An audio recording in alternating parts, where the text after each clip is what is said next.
Eu fiz 3 meses de quimioterapia e que isso faz com que você abaixe a imunidade o máximo possível para poder conseguir fazer o transplante, que é o objetivo final. Mas durante o processo do hospital de base, teve as quimioterapias Sim, no outro protocolo. é. Aí, qual o momento que o médico falou assim, não, você vai precisar do transplante? Quando se trata de recidiva de linfoma de Hodgkin, sempre vai ter, na segunda parte, sempre vai ter Ah, transplante. Então, a gente sempre soube que vai precisar fazer transplante para isso. Então, todo o protocolo ICE, que se chama, é baseado nisso. Você faz 3 meses, basicamente, faz uma quimioterapia, faz 3 dias de quimioterapia a cada 3 semanas. Aí, nisso, você, durante 3 meses, e no final faz o transplante. uhum. Aí o pessoal do hospital de base caminhou para a Exato. Luana. Isso, exatamente. Exato. Por isso, E TTF. como que Isso. foi esse processo de ser... você estava internado, né, no Sim. hospital de base, e você foi encaminhado pro ICTTF. No primeiro momento não sabia, mas ia ser disparado bem melhor ser tratado no CTF. A gente teve várias consultas que lá você precisa fazer várias consultas para poder entrar, como por exemplo, falar com a enfermeira geral, falar com o nutricionista, falar com a dentista. Então você tem todo esse acompanhamento antes para eles avaliarem para poder saber como é que vai ser o funcionamento dentro desse período que você vai ser tratado. Então eu fiz, todos eles deram um aval que iam me aceitar e tudo mais. A Luna também encaixou muitas vagas impossíveis para eu estar lá e conseguiu. Eu agradeço muito a ela isso. É, tendo finalizado a quimioterapia, a gente faz outro PET-CT para avaliar se está tudo certo, se está pronto para... No hospital de base tinha uma quimioterapia, aí você é Isso. encaminhado para o ICT, aí já tem outro protocolo de quimioterapia. Sim, também. Uhum. Que é tudo atrelado ao transplante. Aí eu fiz o PET-CT, deu que eu estava pronto para receber. Aí tem todo o processo para poder fazer o transplante. Que primeiro tem umas agulhinhas chamadas filgastrin. Isso, o Filgastrin. granuloquine. Que faz para aumentar a imunidade. Que aí você vai lá e você fica injetando na barriga. Eu tinha que fazer isso também quando era tratado no hospital de base. Só que o transplante de medula é um pouco mais específico. Eu tinha que injetar, acho que São 3 por dia. 3 por dia na barriga. Você se injetava? É uma agulha bem. É porque, na realidade, essa é a parte de mobilização, né? Então, o que a gente faz? Essas seringas, ela aumenta as células da medula.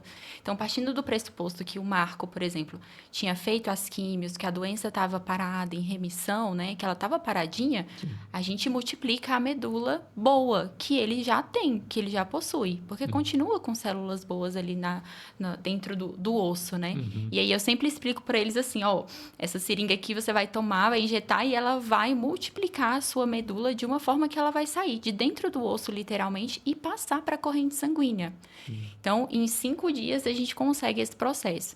No 5º dia, é o dia que a gente tem o pico.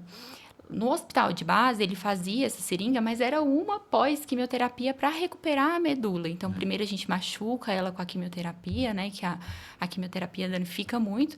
E depois a gente multiplica essa medula com essa medicação. E aí a gente consegue coletar. Vamos explicar para o público, né? O que é doença? Qual que é a doença? Você consegue explicar ou para o pessoal que está assistindo a gente o que seria essa doença que ele falou que Deus deu outra vida para ele agora? Sim, exatamente. Então, o transplante de medula, assim, só para explicar de uma forma geral, ele é feito para várias doenças hematológicas, né? Não só para os linfomas, mas ele também é feito para mieloma múltiplo, ele também é feito para leucemias, e a gente também tem outras modalidades de transplante. O Marco, só para explicar, ele fez um que ele doa para ele mesmo. Então, ele é o receptor e o doador. Mas a gente tem outra modalidade, que é o halogênico. Então, quando eu preciso de um doador de medula óssea, né? Então, quando a medula do paciente já não é tão boa, tão eficaz, e aí eu preciso repor totalmente essa medula, e aí eu preciso de um doador. Então, a gente também trabalha com essas duas modalidades. No caso do Marco, o linfoma, ali é mesmo um câncer nas células linfáticas mesmo, na linfa. Então, ela pode se propagar aí por todo o corpo. E a gente tem outras doenças. Por exemplo, o mieloma múltiplo já é uma célula mais plasmocitária. Então, é uma célula que fica ali, que se multiplica dentro da medula e que sai e também vai para outros órgãos e faz mal. Então, são diferentes tipos de câncer. No caso dele foi na linfa, né? Isso, Mas no caso dele é linfático. É linfático, mas eu preciso atuar na medula. Na medula, exatamente. E a medula... Ele é secretor. Ah, tá. E ele mesmo produz as células da medula e ele mesmo faz... Isso. Recebe dele mesmo. Então, não Isso. teria problemas de aquele... quando tem transplante, de ser compatível. Isso, de compatibilidade, exatamente. Então, eu não tenho esse problema de compatibilidade, por exemplo, no caso dele.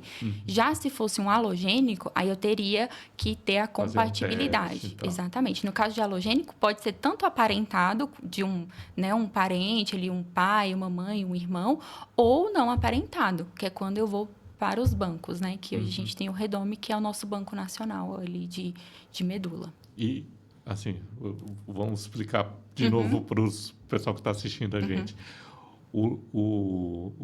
É linfoma, né? Isso. O que acontece com o corpo da gente quando a gente tem o linfoma? Então, ele é uma célula diferente das outras, ele se diferencia mesmo e ele vai para outros os órgãos. No seu caso, ele era um linfoma de Hodgkin, né? Sim. Que é quando ele migra ali para outros locais e ele vai crescendo massas nesses locais. E aí também danifica principalmente a imunidade também. Então, o paciente começa a ficar doente, começa a perder peso, começa até os sintomas que ele teve, sudorese. Normalmente, quem tem esse tipo de linfoma, a chance de ter em outros órgãos aumenta muito. Né? Aumenta também, pode migrar, tá bom? Pode migrar. Ele é um câncer Porque está correndo sistêmico. dentro de você, né? Isso, exatamente. Exatamente. E diminui a imunidade. Diminui a imunidade. Uma curiosidade também que ela falou sobre a parte das massas que eu lembrei, a gente faz a tomografia e tinha avaliado no tamanho da primeira vez, acho que era 12 por 8 por 6 centímetros. Então, tinha essa massa nesse volume dentro do meu peito. Aí, mas onde no corpo? Dentro do peito? Mas... dentro do peito, na região... External, né? Na região do externo. Então, geralmente, eles migram. E aí, pode ir para o pulmão, pode ficar na região óssea do externo mesmo, pode se propagar em vários outros locais. E quando você trata do linfoma, Ela ele diminui. Ela diminui. não precisa fazer uma retirada. Não, ela não some, ela só diminui. Isso. Então, ainda está aqui, só que em tamanho reduzido. E a gente lá é um centro transplantador. Então, quando chega, a primeira coisa que eles fazem é consulta com o médico. Então, o médico, ele avalia todos os exames, vê todos os protocolos que foram feitos, tudo que ele fez até ali, qual a história de vida dele, pesquisa tudo. E ali, o médico realmente bate o martelo se ele tem indicação ou não para o transplante, né?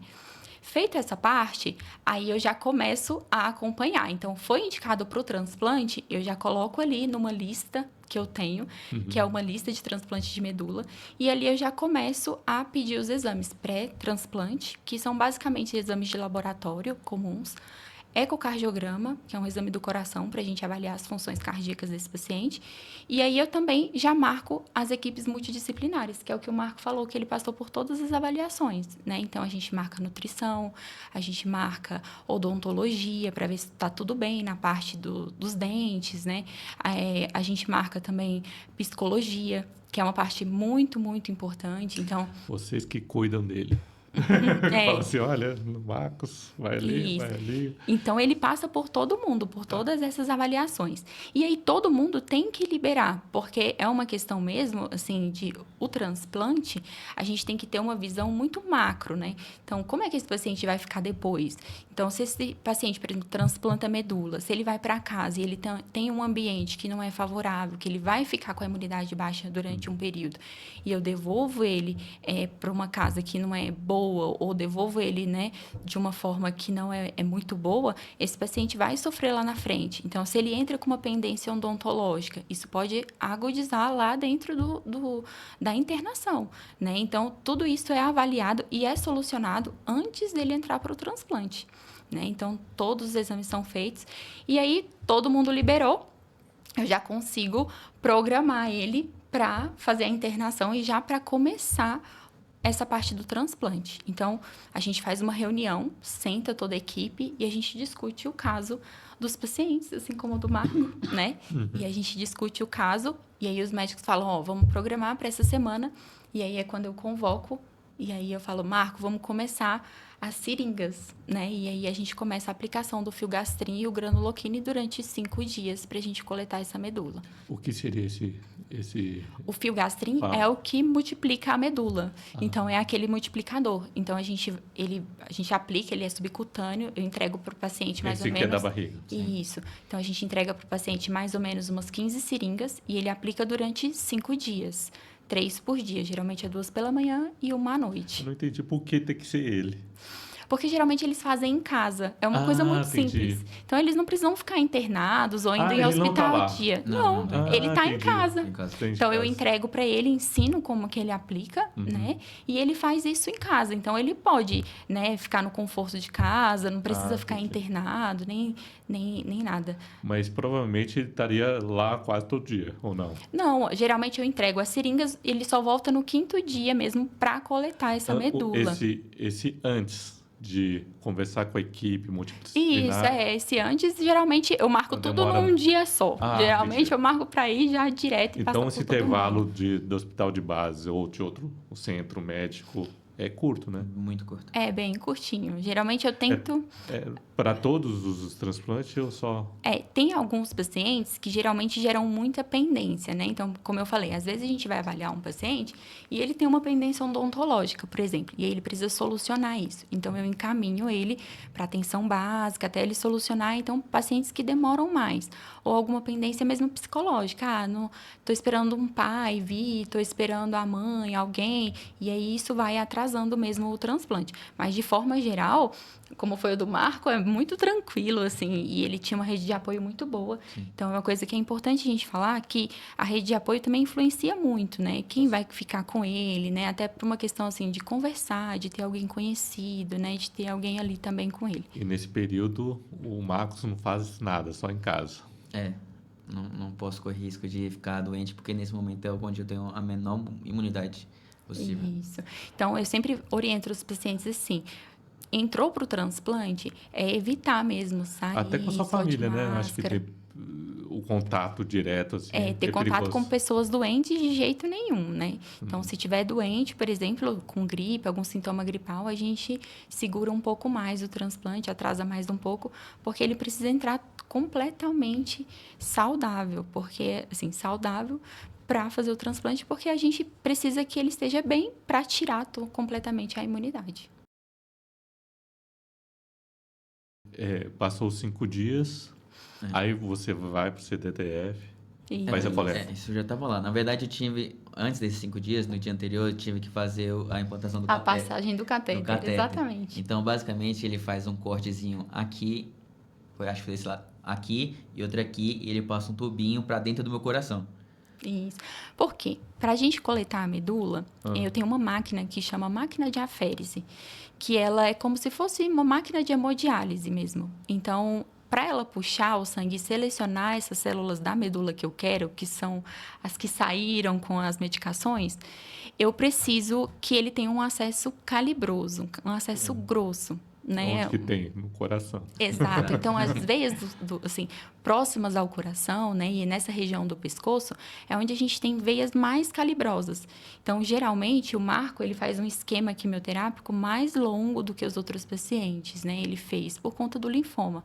E aí, eu passo um catéter de longa permanência. Então, ele passa no início ali da internação e ele fica até o final com esse catéter. Isso é a função da enfermeira ou o médico que faz? É o médico vascular que passa, tá? Então, a gente faz o preparo, né? Então, ele fica lá em hospital dia com a gente, com a nossa enfermeira. E aí, a gente tem todo o preparo. Ele tem que ir de jejum, tem que ir acompanhado, né? Não pode fazer atividades que exijam atenção. Né? Eu costumo falar que é o único procedimento cirúrgico mesmo que eles vão fazer durante a internação é esse procedimento. E aí, o médico vascular que passa esse catéter, e aí ele chama Permicate. Então, ele fica implantado aqui perto da subclave, aqui, né, na região do tórax. E aí, depois que eles fazem essa passagem, que eu consigo coletar, geralmente. Mas isso, por incrível que pareça, falando assim, parece ser ruim, mas é uma mudança de vida, porque antes você tem que fazer acesso externo para poder fazer as químios. Então as suas veias ficam doendo bastante, às vezes não consegue furar direito. Então duas, três vezes tentando furar. Aí quando passa, é muito viscoso, aí fica doendo as veias, tudo mais.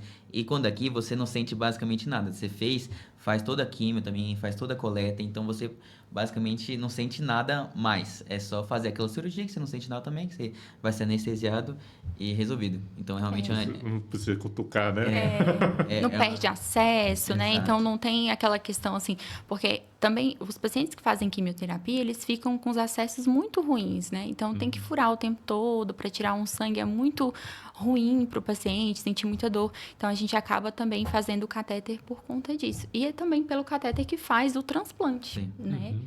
Então, terminou ali aquela parte do catéter, aí depois dos 5 dias ele já vem preparado para internar, e aí ele já faz 2 exames de sangue, geralmente, que a gente pede para coletar. Um é um hemograma completo, para a gente saber todas as taxas sanguíneas dele, tudo que está, né, por completo ali dele.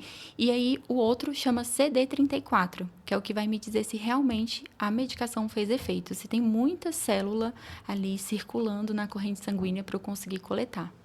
Né? Aí no dia, você vai para o CDDF, Sim. dá o dia da coleta. Exato. E é no mesmo dia a No coleta mesmo dia. Internação. e o transplante. O transplante não. Então, o que a gente faz? Ele vai para lá, coleta esses 2 exames. Deu sinal verde, vamos coletar a medula. Ele vai para a máquina de aférese. Eu conecto a máquina de aférese nas 2 pontas do catéter, né?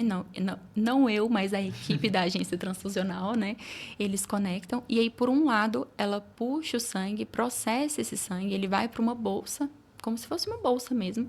E aí, o restante do sangue é devolvido para o paciente. Então, ele fica fazendo isso simultâneo ali durante um período de, no máximo, 6 horas.